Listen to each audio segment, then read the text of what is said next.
Thank you for joining me. I'm Nola Simon. I'm the host of the Hope and Possibilities podcast. And today I actually want to talk about how you actually incorporate futurism into your daily life.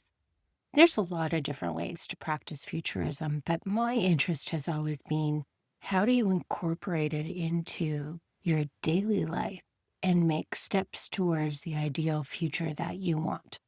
Some companies call this future back. So I did my original futurism training with Institute for the Future. So they use that future back concept, which is 10 years from now.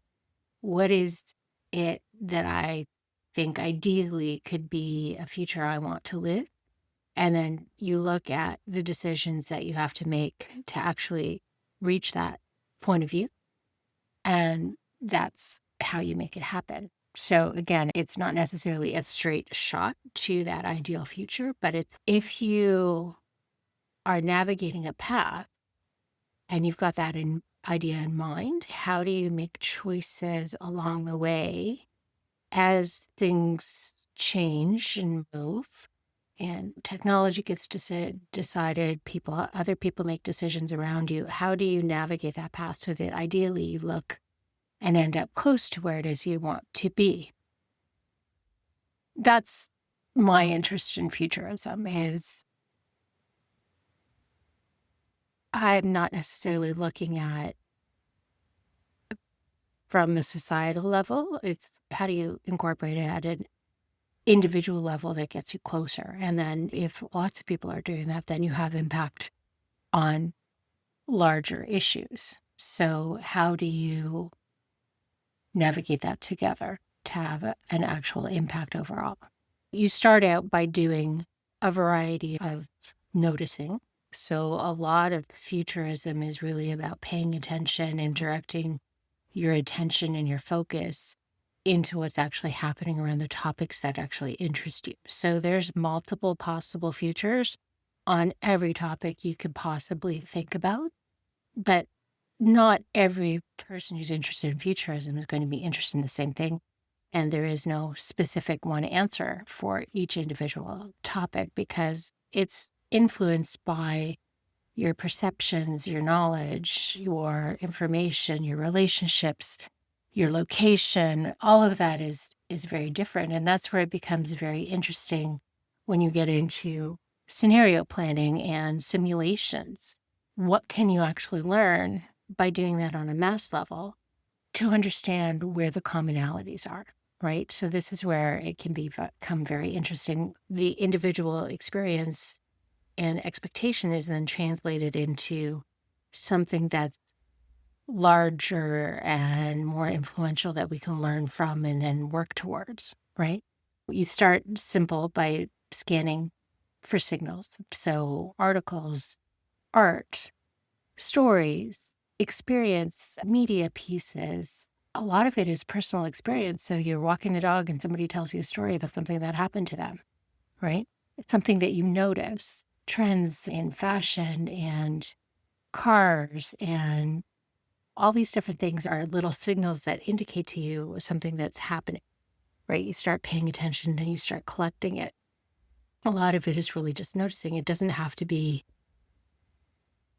really super intellectual. Everybody processes this kind of stuff differently, right? So a lot of times I trust my intuition with it. It's like you notice it and you go, oh, that's interesting. I wonder why.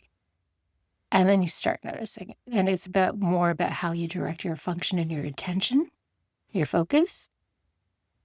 So that's scanning for signals. And then do those signals actually transfer into a trend? So what are you seeing in terms of trends longer term, right? Are you noticing it? Have you been noticing development? How is this changing from year to year? When does it actually become a trend that's actually going to have influence longer term? And then is it a trend or is it an actual change? So for example, cell phones. I had a cell phone when I first graduated university in 1994 because I went to work for a cell phone company. My cell phone at the time was in a bag, like it was heavy. I had to carry it around. It probably weighed 10 pounds. And now we use a cell phone that's so tiny you can put it in your pocket and it really takes the place of a laptop the majority of the time. So that starts out as a signal, then becomes a trend, and then becomes a significant change to how we do business, how we conduct our lives, how we direct our focus. But it also has impact on relationships and how people communicate and interact, and it's got longer term consequences that when cell phones first started, I don't think people understood. How does that work from here? Because we know where we are right now, but what does that look like going forward? Is it going to translate into something like Google Glass? Probably not, because Google Glass you have to wear on your face. It really becomes part of your identity. It's something that you actually have to physically put on. Can I be wrong? Absolutely. But everything that I've seen indicates to me that is not a trend that's going to take off. So, what do you pay attention to? And then it becomes once you notice these things happening, how do you strategically plan for the fact that you've noticed this and how it's going to inform how you incorporate it into your life and your work? So, for example, I'm noticing right now that governments, banks, public service in general, right? Anything that's really directed by organizations and individuals that own a lot of commercial real estate, they don't like that story of commercial real estate is going to lose a lot of value because of work from home, work from anywhere, that workplace flexibility. And their business model doesn't run very well that way if commercial real estate significantly becomes less of a factor in daily work life. So there's a push for return to office. Now, push for return to office is nothing new. I experienced this. I started working remotely 1 day a week, work from home essentially, back in 2012. I started advocating for it in 2011. And then I was forced back into the office in 2013. End of 2012, beginning of 2013. And that lasted exactly a year because there's a significant benefit to having flexibility, especially for people who do actually have to provide caregiving and elder care and all kinds of different things where they need to really blend their life and their work. It's like, how do you weave your life and your work? What's that negotiation look like? And it's a lot easier when you have the autonomy and flexibility to choose where it is you're going to be on a daily basis so that you can be the person who's controlling what happens in your day. That's essentially the definition of autonomy and agency. People like that. People really like that. And to take that away for the benefit of the commercial real estate investment, that's perceived as a loss. So human beings are really wired to avoid loss. And it's going to be a significant battle because the people who own the commercial real estate are also wired to avoid loss. And so this becomes a significant change in how they've perceived the value of their investments, how their work is going to actually change, if it's going to change, and how that accommodates. So they have a vested interest in not losing that value. Whereas the time loss for the individuals who work for them, who are forced by employment law really to either comply and show up at those offices or find some alternative employment, that's really challenging. So this, again, is nothing new. I experienced it like over 10 years ago, 12 years ago now. My kids don't even remember me working in an office because of the choices that I made along the way to allow me to be home for them. They remember me being the mom that I always wanted to be, which was I wanted to be the default parent. I wanted to be the person who would come to the school, go to school meetings. I would be the person who was home so that their friends could come over and they could go swimming and have sleepovers. And I wanted to be the person doing the car runs if they wanted to go to the store. And I would be that parent in the neighborhood who could be relied upon. My daughter has a friend. She spent so much time here. Her mom calls me the second mom. And so I achieved that because of decisions that I made when she was 2, because I aimed towards what I wanted that experience to be. And it's not that I had any certainty about the decisions I was going to make, but it was knowing ahead of time which choices would get me closer to what it was I wanted to be. For everybody who's actually working in a situation where you are constantly being mandated back to the office. Now, COVID has been over. It started in what, 2020? We started really getting out of it in 22. Now it's 2025. Every September since 2022, really, 21 maybe, if you're really early, people have tried to force their employees to go back to the office because it's impacting downtown, it's impacting the subways, ridership is down, it's impacting the stores around it. So the people who live down there are actually having their experience affected because there's not enough foot traffic, because there's not enough commuters to keep their dry cleaners and their restaurants and their cafes running. So neighborhoods are changing all because people are working from home. And so it becomes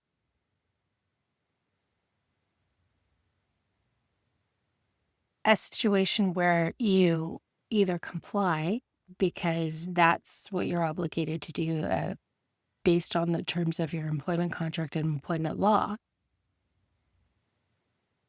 or you make decisions that actually support your goals. Now, I've been in financial services. I've worked in wealth management. I didn't actually work in the insurance division, but I did work for an insurance company. And then I worked for a bank also owned by that same insurance company. So I understand that in the attraction of an industry that has been around for a long time, that is perceived to be stable, that has history to it. The company I worked for was actually the first president of the company, was first prime minister of Canada. That's a significant legacy. So there's a perception that company is safe, and that then translates into stable employment.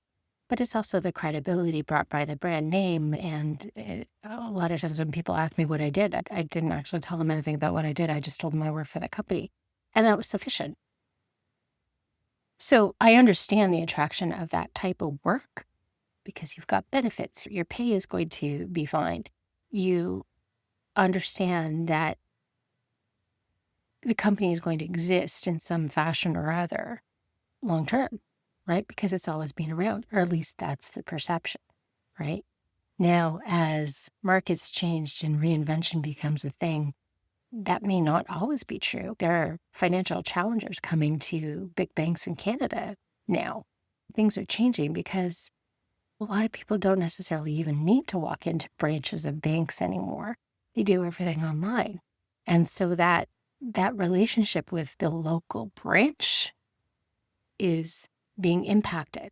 The small town that I grew up in Sutton, all of their banks are closing.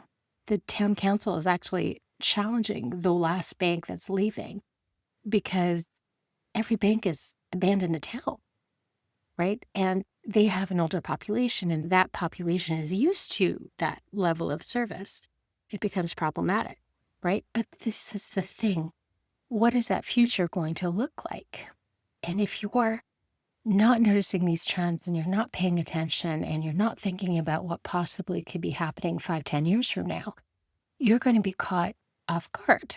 You're not going to be changing. You're not going to be upskilling. You're not going to be planning for what that could possibly look like. Now, right at the moment in my work, up until now, although I've called myself a futurist, I've also called myself a hybrid remote futurist. And so what that meant was my goal was to actually help companies and organizations and individuals do workplace flexibility better. And a lot of companies are still doing that. The companies that are startups, the companies that are smaller who don't actually have a significant real estate portfolio, they're not choosing to really invest in commercial real estate because they understand that's not necessarily the best future play. So, who hires somebody who's invested in hybrid remote futurism? That's really the companies that are those smaller companies. The big companies, the governments, aren't necessarily the types of companies, although they have the budget, they're not necessarily inclined to hire somebody that's going to actually deliver a message that commercial real estate is going to die. So, how do I adjust my business? Knowing that right at the moment in the cycle, because this does tend to be cyclical, because there's a lot of resistance to that whole mindset. It's that fight against loss. How do I pivot my business? And that's the thing. Futurism is always an ongoing practice. You have to adjust to the reality of the present. It's navigating a river, right? There's an obstacle ahead. How do you navigate around it? Think about it like a video game. You're simulating how you navigate like a course, right? So there's going to be obstacles. There's going to be alligators that try to eat you. How do you move and pivot and make those choices that are going to get you closer to what it is you want to do, right? I'm considering how I use futurism in a way that's broader than just hybrid remote. How do I expand my practice so that it can adapt to the cyclical nature of what's happening in business right now? And how does that look in terms of transformation and reinvention? That's where I'm at. So, anyways, I wanted to just put that forward as an example of how we can use futurism as a way to really inform our daily lives. And that if, as a whole, everybody is actually geared towards that, realistically, I know that's not going to be a thing because the future you is often a stranger to yourself. You assume that things are going to stay the same, that what's happening in your present is often going to stay the same. It's neuroscience. The majority of people don't necessarily think about what their future self is going to like. That's why it's so hard to stick to an exercise program or to eat in a different way or to save, because that mindset of prioritizing future over present is a challenging one, right? So if you can adapt it in such a way that it's helpful and you do it in small doses, does that investment in mindset shift, even in a small level, then translate into something bigger? And that's where it's like, what small practices can we implement to start to pay attention to those mindset shifts that really help us invest in the future? And that's really why I'm running the 21-day challenge that I'm running to practice futurism and how to incorporate that in your daily life. So, anyways, thanks for listening. I'm interested to hear how you practice futurism. If you were asking for my advice on how to start, I would say pay attention to what it is you noticed and then question what if. So, if something that you're seeing happens, what does that mean? What if this happens? What if? And do you react positively or negatively? How does that idea feel in your body? Are you automatically resistant? Does it make you excited? Does it make you hopeful? What type of futurist do you tend to be? Because there are people who really focus on the hopeful futures, and there are people who really focus on the dystopian futures. I tend to lean towards hopeful with the awareness that not everything is going to be perfect. And so that shadow side of futurism, it's good to be aware of. The priority is on the hopeful, because if you don't have optimism, what do you have? So that's where it's like this. I call the podcast a love letter to the future of work. Chances are work will suck in lots of ways in the future as well, too. But what are the good parts? And can we actually change it so that there's more good parts than bad parts? Anyways, I'd love to hear your thoughts. Thanks.